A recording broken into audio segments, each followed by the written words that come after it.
జరిగింది. ఆ తర్వాత మేము మామూలుగా ఎంబీసీ సంఘాలు సూర్యరావు గారు నేను మామూలుగా నడిపిస్తున్నాం, కానీ రాష్ట్ర వ్యాప్తంగా విస్తరణ చేయలేదు.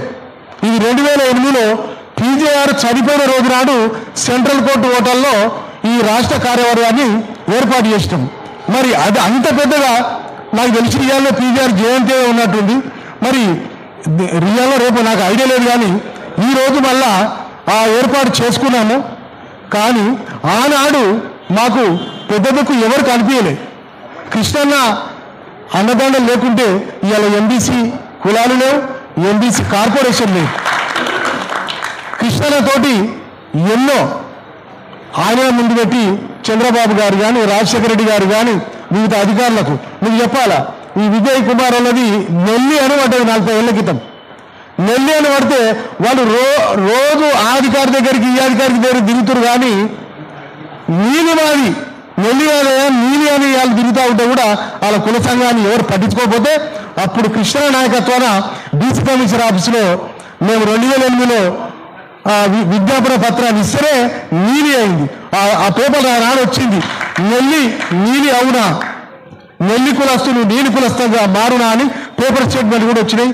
చాలా పేపర్ కటింగ్లు భద్రంగా దాచిపెట్టినాం. మొన్న 3 రోజుల క్రితమే కృష్ణన్న అప్పుడు బీసీ వర్సెస్ ఎంబీసీ అని వచ్చింది కదా, ఉన్నదా అంటే ఉన్నదన్నా, మొత్తం సెట్ తీసుకొస్తాను ఇలా జిరాక్స్ తెచ్చి కృష్ణన్నకి ఇచ్చిన.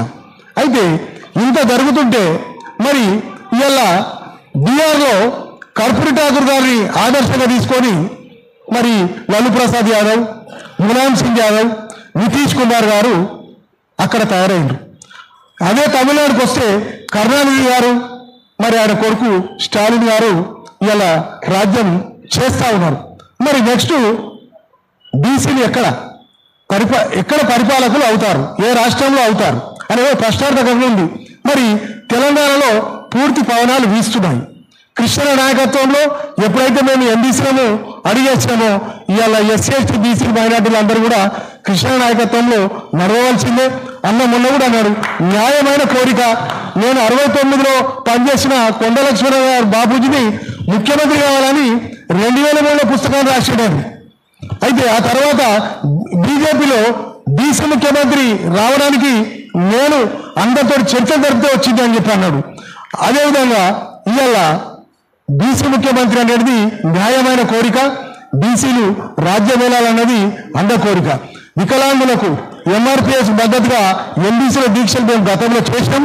వికలాంగుల దీక్షలు కూర్చున్నప్పుడు మల్లురావు గారు వచ్చి వైఎస్ గారు అసెంబ్లీలో ఏది ఇప్పుడు ఆల్రెడీ అనౌన్స్ చేస్తాంటుండు, నువ్వు ఈ నినాద దీక్ష విరమించు అంటే ఆయన అసెంబ్లీలో చెప్పినాకనే విరమించుకుంటా అంటే మల్లురావు గారు అసెంబ్లీలో రాజశేఖర రెడ్డి ముఖ్యమంత్రి హోదాలుంటే ఫోన్ కలిపి కృష్ణతో మాట్లాడితే నేను ప్రత్యక్ష సాక్షిని. కృష్ణ నువ్వు విరమించుకో అంటే లేదు, అసెంబ్లీలో నువ్వు ఆ వికలాంగులకు పింఛన్ గురించి ప్రస్తావన ఇస్తేనే విరమించుకుంటాను, అసెంబ్లీలో వచ్చినాక నేను చూసినాకనే విరమించుకోవడం జరిగింది. ఇలా ఇంత చేసినప్పుడు ఎంబీసీలు ఎందుకు మద్దతు ఇవ్వరండి? వర్గీకరణకు ఎందుకు మద్దతు ఇవ్వరు? మన బాధ్యత అది. కృష్ణ మనకు మద్దతు ఇచ్చినప్పుడు మరి కృష్ణ వర్గీకరణ చేస్తే ఆయన ఎక్కింటికి వస్తుందా? 58 కులాలకు వస్తుంది, 59 కులాలకు వస్తుంది వర్గీకరణ. మనం బీసీలలో ఏబీసీడీ ఎట్లుందో ఎస్సీలలో కూడా ఏబీసీడీ అట్లా అడుగుతుంది కదా. అదే మన చట్టరీత్యంగా మన అన్యాయం ఆలేకపోతే అది ఇయ్యంగా ఏమన్నా అది సాధ్యం కానిగా.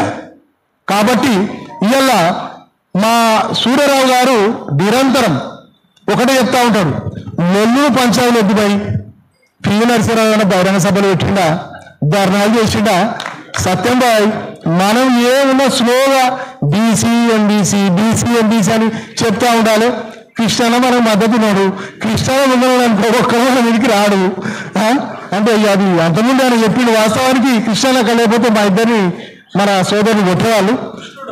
అయితే ఆ నల్లకాడు అన్నాన్ని గుర్తుపడ్డారు. నల్లకాడు వేసుకున్నాకనే బాగుండదు అంటే అన్నం చూసి ఆగిరు. మనలో చాలా మంది కూడా నిజంగా కూడా కాల్చేతులు విరగొట్టాలి, వాళ్ళిద్దరు సత్యంలో సూర్యరావుని కాల్చేతులు విరగొడితే ఎంబీసీ కూడా ఉండదు అని చెప్పి మన సోదరులు అన్నారు. నేను ఎప్పుడు మన సోదరులకు ఒకటే చెప్తా, మీరు చేయబట్టుకొని నడిపేయబద్దమా అని ఎవరు నడిపిస్తారా? మీరు నడిపేయబద్దరు కృష్ణ చర్యలు వచ్చినాం మేము. ఇంకా కూడా మీరు తెలుసుకోక ఇంకా మేమే ఇంకా అంటే మరి ఎట్లా మనకు రాజ్యాధికారంలోకి వస్తాం? బీసీలం ఎట్లా వస్తాం? తమిళనాడులో వాళ్ళు వచ్చిర్రు, బీహార్లో, ఉత్తరప్రదేశ్లో మరి యాదవులు వచ్చిర్రు. మరి మనం ఈడ ఎవరొకరు బీసీ ఎంబీసీ ఎవరైనా ముఖ్యమంత్రి కానీ ఎట్లా వస్తాం? మరి మనం అందరం కలిసి లేకపోతే, క్రిస్టియన్ల మద్దతు లేకపోతే ఓన్లీ బీసీలు ఆ 4-5 కులాల్లో అయితే ముఖ్యమంత్రి అవుతారా? ఉన్న 139 కులాలు బీసీలు కావాలి, 59 కులాలు ఎస్సీలు కావాలి, ఎస్టీలు కావాలి, మైనార్టీలు కావాలి. వాళ్ళందరూ అయితేనే ఈ రాష్ట్రానికి ముఖ్యమంత్రి అయ్యే సూచనలు ఉంటాయి. కాబట్టి ఖచ్చితంగా మనము అన్న న్యాయమైన కోరికను వర్గీకరణ జరిగే వరకు కూడా మనం అన్నతో సపోర్టింగ్ ఉంది. రాబోయే కాలంలో ఎస్సీ ఎస్టీ బీసీ మైనార్టీలతోటి ఈ రాజ్యంలో తెలంగాణకు ముఖ్యమంత్రి అయ్యేదాకా, ఆంధ్రకు కూడా ముఖ్యమంత్రి అయ్యేదాకా, దేశానికి ఎలాగో ప్రధానమంత్రి మోడీ గారు ఉన్నారు, మరి ఇన్ని సంవత్సరాల తర్వాత ఆయన ఉన్నాడు. మనము నిజంగా కూడా ఒక పట్టుదలతో ఉంటే దేశంలో ప్రధానమంత్రి మనమే, ప్రతి ఒక్క రాష్ట్రానికి ముఖ్యమంత్రి మనమే ఉంటాము, మనమే పదవిస్తాము. మరి ఆశ్చర్యం ఏంటంటే తమిళనాడులో 242 సీట్లకు 120 బీసీలే ఉన్నారా? 16 మంది కదా ఓసీలు ఉన్నది, మిగతా ఎస్సీ ఎస్టీలే కదా.